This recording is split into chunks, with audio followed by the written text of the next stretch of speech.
ভারতের প্রধানমন্ত্রী নরেন্দ্র মোদীর পর এবার রাষ্ট্রপতি সংবর্ধনা পেল বিশ্বকাপ জয়ী নারী দল। বৃহস্পতিবার দ্রৌপদী মুর্মুর হাতে সব ক্রিকেটারের স্বাক্ষর সম্বলিত জার্সি তুলে দেন অধিনায়ক হরমনপ্রীত কৌর। এদিকে শিরোপা জয়ীদের নতুন মডেলের গাড়ি উপহার দেওয়ার ঘোষণা দিয়েছে টাটা।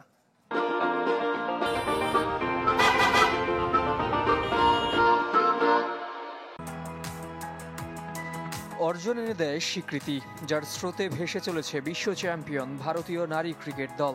প্রধানমন্ত্রী নরেন্দ্র মোদীর পর এবার পেয়েছে রাষ্ট্রপতির অভিনন্দন। বৃহস্পতিবার দেশটির প্রেসিডেন্ট ভবনে ক্রিকেটারদের বরণ করে নেন দ্রৌপদী মুর্মু। অধিনায়ক হরমনপ্রীত কৌর চ্যাম্পিয়ন জার্সি তুলে দেন তার হাতে, যাতে ছিল সব ক্রিকেটারের স্বাক্ষর।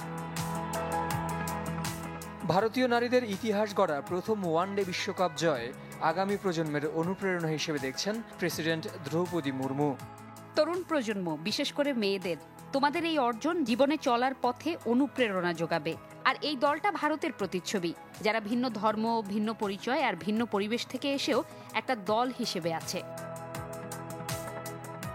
স্বীকৃতির পাশাপাশি চলছে অর্থ আর পুরস্কারের মিছিল। চ্যাম্পিয়ন দলকে লেটেস্ট মডেলের গাড়ি উপহার দেওয়ার ঘোষণা দিয়েছে tata motors.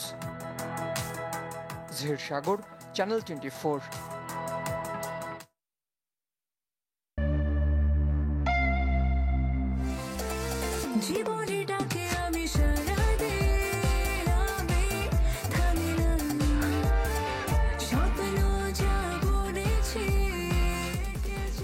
Freedom sanitary napkin এর সর্বাধুনিক এসএপি লিকেজ থেকে দেয় সুরক্ষা। আল্ট্রাভায়োলেট রশ্মির সাহায্যে প্যাডকে করা হয় জীবাণুমুক্ত, আর স্মেল লক ফর্মুলা দেয় দুর্গন্ধমুক্ত থাকার সুবিধা।